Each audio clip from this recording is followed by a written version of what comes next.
So today I just wanted to talk about an idea that I had.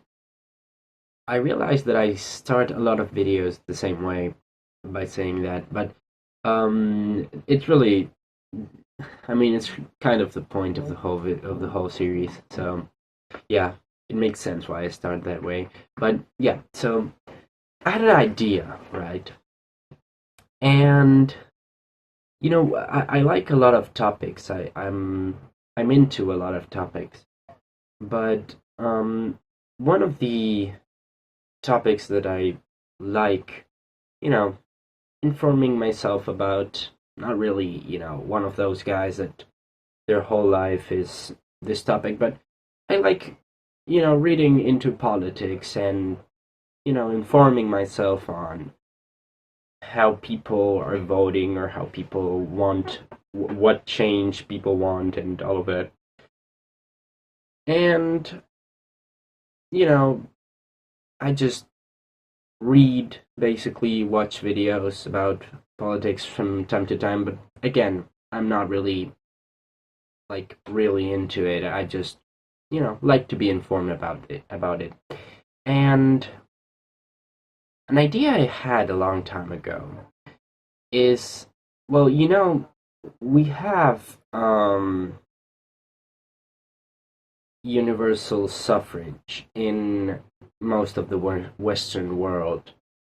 Um, which means that anybody can vote, right? As long as you're a citizen, would be the only restriction. But I think most people would agree that does anybody does everybody really deserve to vote? Like, there's some dumb people out there, right? So I propose this idea, right? What if we had a test, right? You had to study politics, or well, not study politics, but show like a minimal, understanding of politics or what the parties that you voted for represent, right?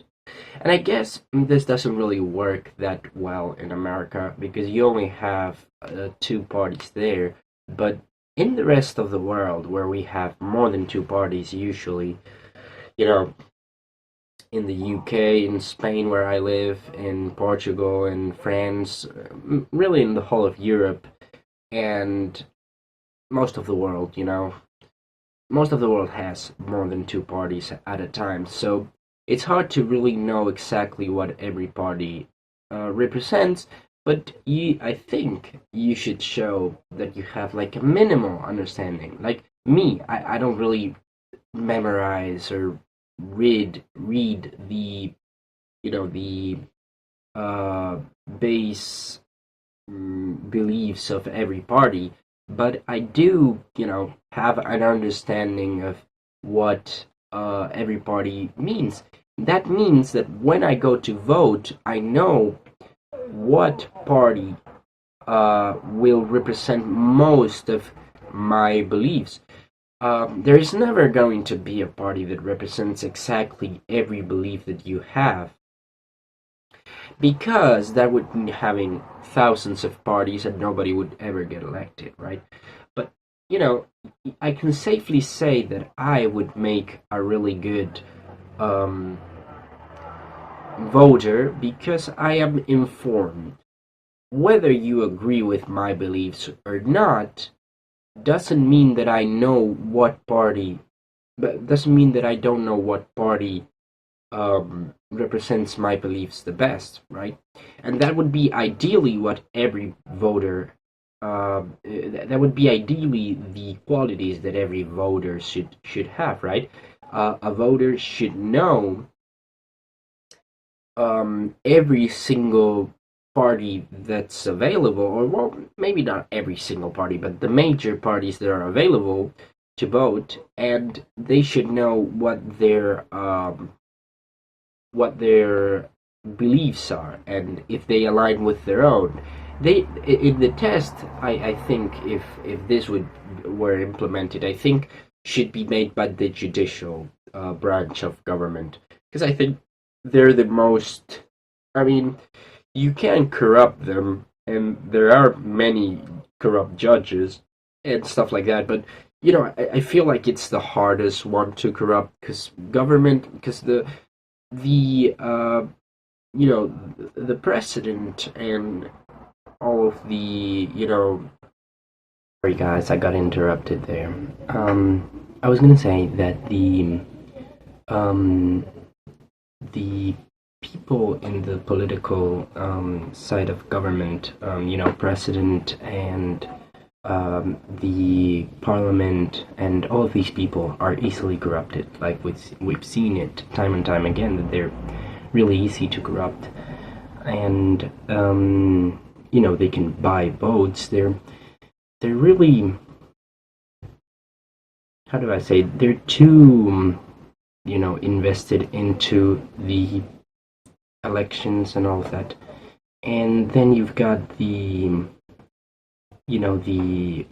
executive, I think the executive side of government,